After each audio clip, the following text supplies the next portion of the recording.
हाम्रो क्वेसनमा रहेको छ 5 cube root of 4 divide by 3 root of 2 भनेपछि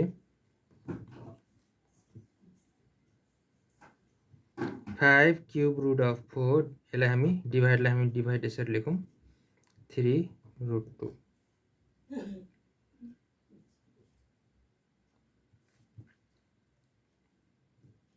त्यसै गरी अब हामी के गर्छौँ यसमा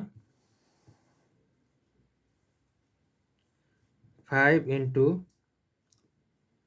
यो रुटलाई हटाउँछौँ। रुटलाई हटाउन के गर्नुपर्छ 4 1/3 गर्नुपर्छ। त्यसै गरी मुनि पनि हामी त्यही गर्छौँ 2 को पावर 1/2 गर्छौँ।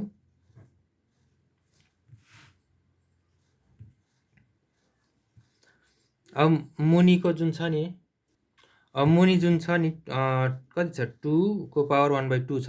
यहाँ पनि अब के गर्छौँ 2 को स्क्वायर गर्छौँ। 2 को स्क्वायर गर्दाखेरि बेस सेम हुन जान्छ। त्यही भएर हामी के गर्छौँ 5/3 अनि इन्टु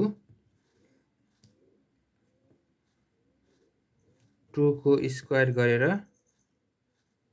अनि फेरि ठुलो ब्राकेटमा 1/3 लेख्छौँ डिभाइड बाई 2 को पावर 1/2। त्यसै गरी 5/3 अब यो मल्टिप्लाई गर्दा इन्टु 2 को पावर कति हुने भयो त 2/3 हुने भयो डिभाइड बाई 2 को पावर 1/2 हुने भयो। अब यसमा के छ त बेस सेम रहेको छ। बेस सेम रहेको छ भने 5/3 इन्टु यो माथि जान्छ 2 को पावर 2/3 माथि जाँदा के हुन्छ माइनस हुन्छ -1/2 भनेपछि 5/3 इन्टु 2 को पावर अब यसमा एलसिएम कति आउँछ 6 आउँछ भने यहाँ 2 छ इन्टु 2 -1 इन्टु 3 हुन्छ। त्यसै गरी 5/3 इन्टु 2 4 -3 गर्दा 6। त्यसै गरी 5/3 इन्टु